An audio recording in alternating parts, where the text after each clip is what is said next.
Hey, Greg Waddell, Vice President of Legal Affairs, on location here in Seattle to come talk to Dr. Garrison Bliss about direct primary care.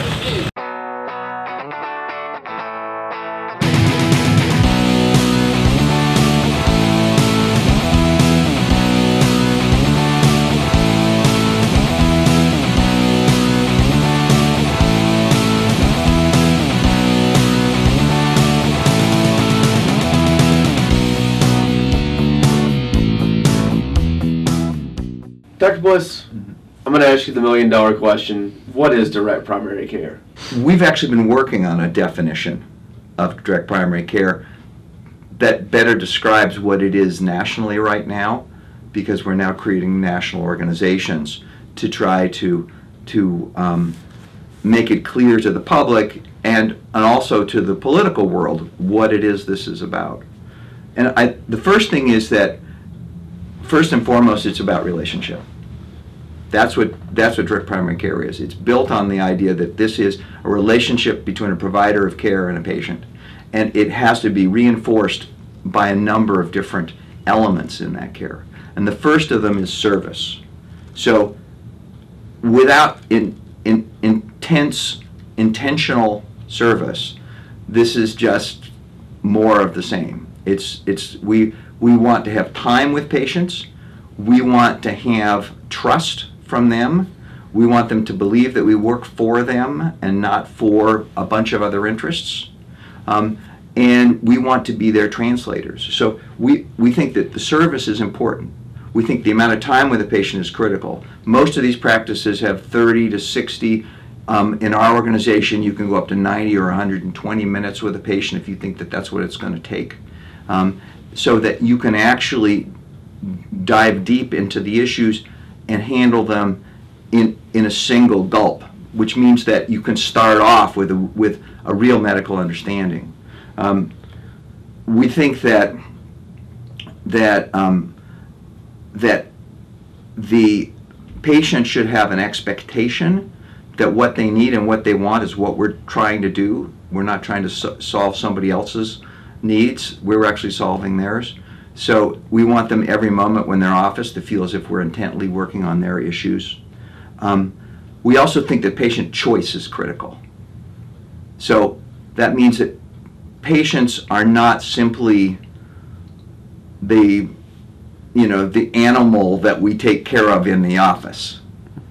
We're not dealing with their medical problems as if those were what had arrived. An actual person arrived here, and we want them to understand what we want to do with them and for them, and we want them to have choice.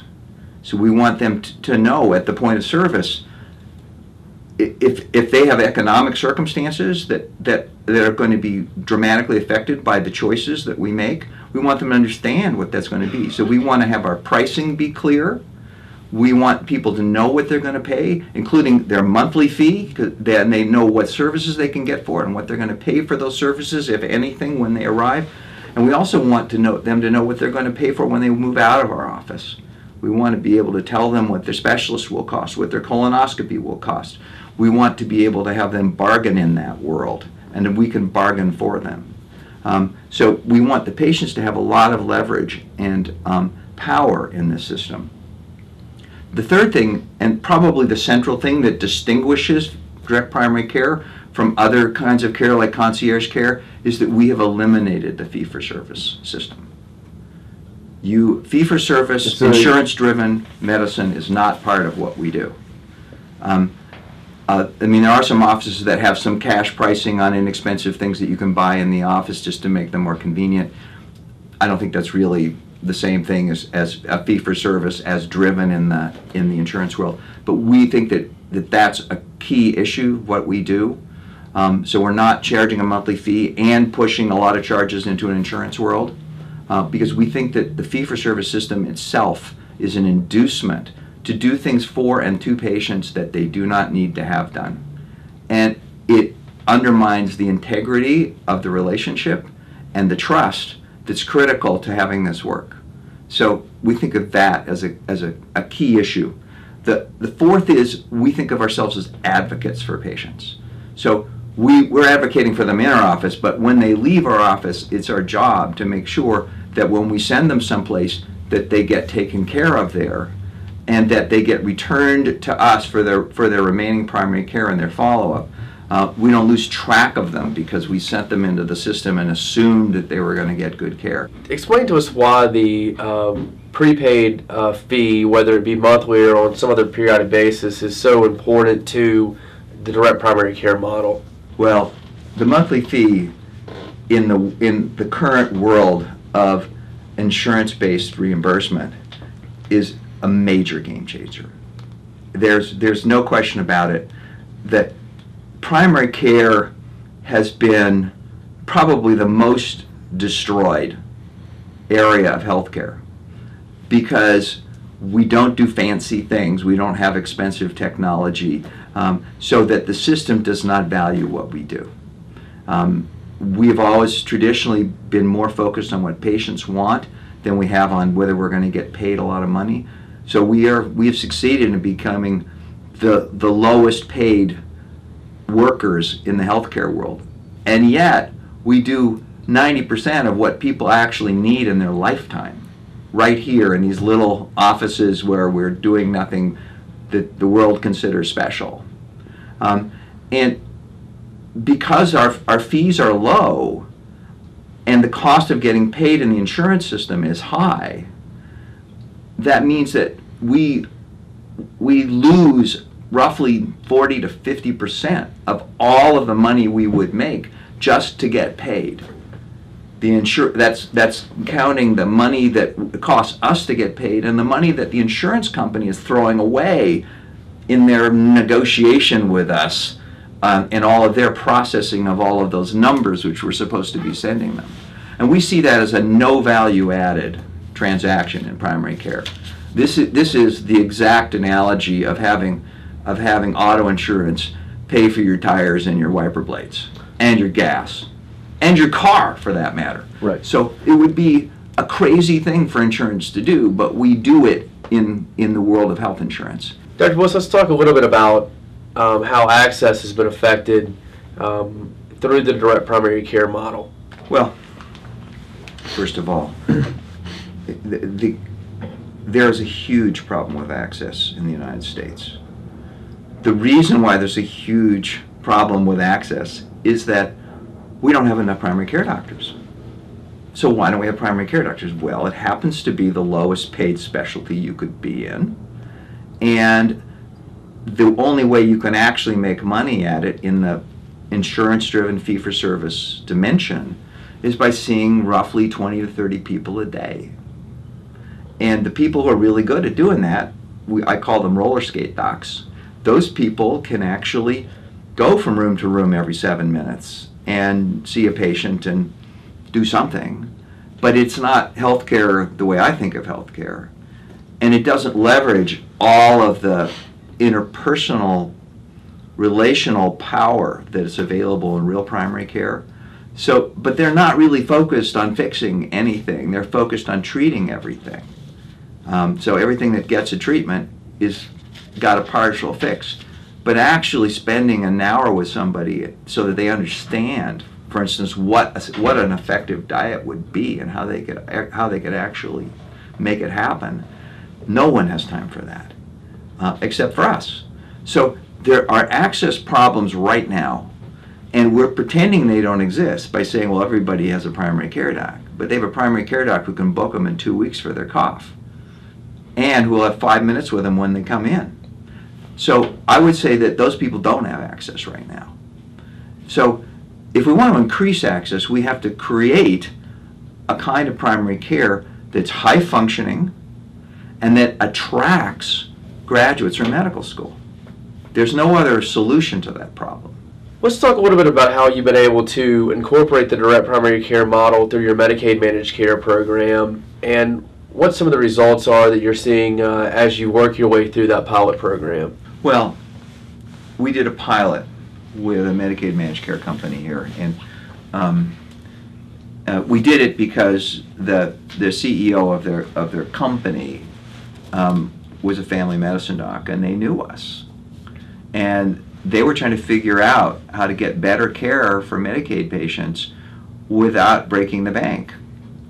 And he thought of us and came to us to do a pilot to see if we could restructure the relationship between the insurance company and the primary care people so that it actually aligned our incentives. Because they wanted better care for their people at a lower price than they were paying.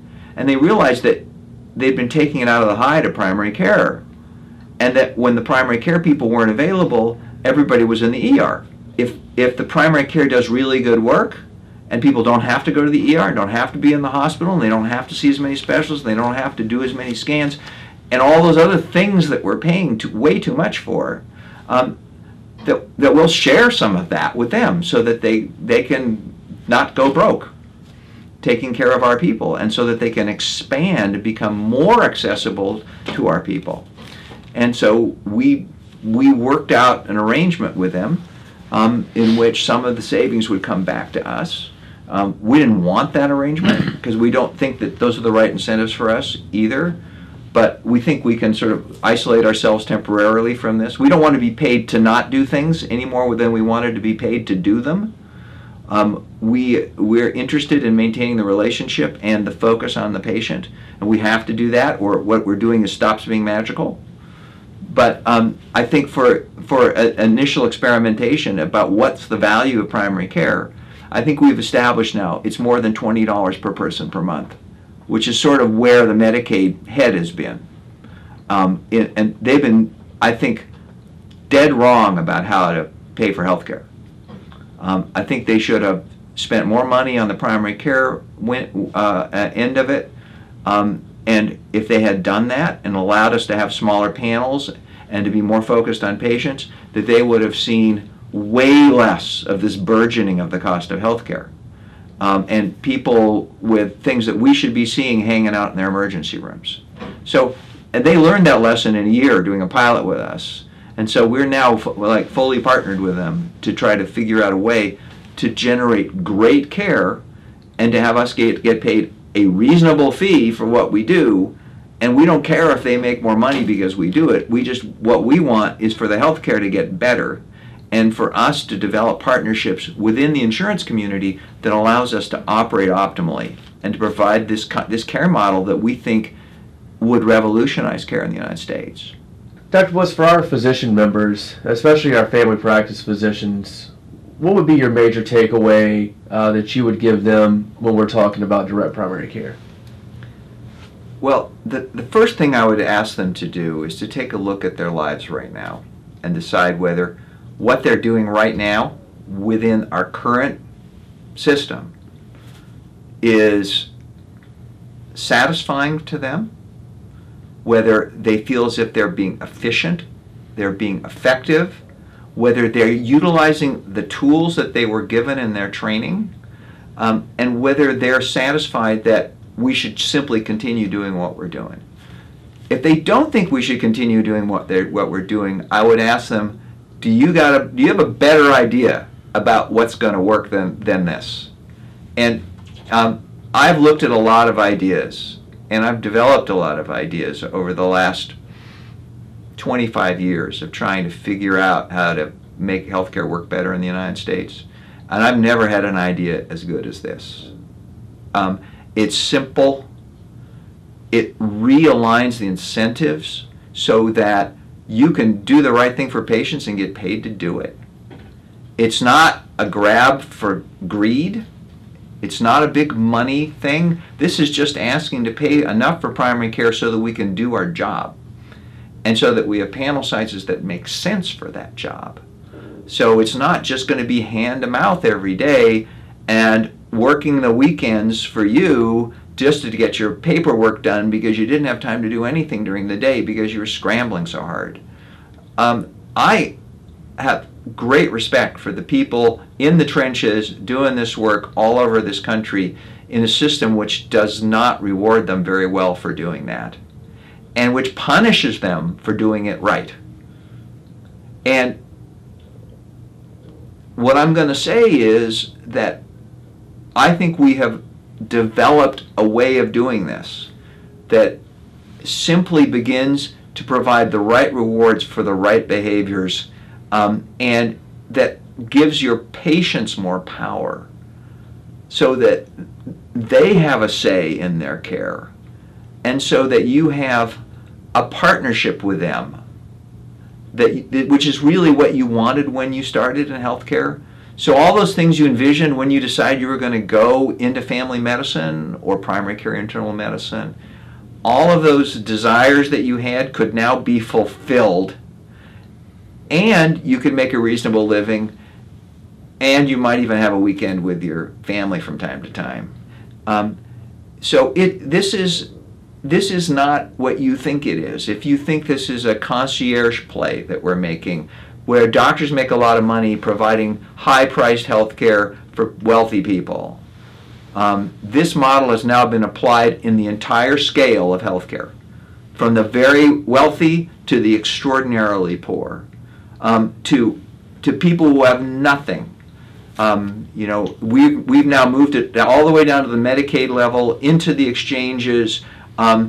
We've taken care of poor people in the Medicare population. We've taken care of uninsured people in our clinics. We've had cab drivers and people who are at minimum wage jobs who they don't get any health care, but they can get this and afford it. So we have now moved this care into the realm of the kind of care that you would feel proud of when you go home at night. You can brag to your friends about the kind of work that you do. And you don't have to spend all of your time complaining about your issues with the insurance company, about all the stupid paperwork that you have to do, all the things that make you crazy every day. So if you get crazy now, you're going to be crazy trying to figure out how to take better care of your patients, which is the kind of crazy we all wanted in the first place. So I would really encourage you to think about this as if it were a real solution, not only to your problems and the problems in primary care, but to the healthcare system itself. This is the antidote to a very big chunk of what ails this country. Well, Dr. Bliss, I certainly appreciate you taking the time with us today and talking to us about direct primary care. And I look forward to seeing what we can do with it in Louisiana. And I wish you luck. And I love the state, and I'll be happy to come and celebrate when you pass it. Sounds good. Thank you. All right.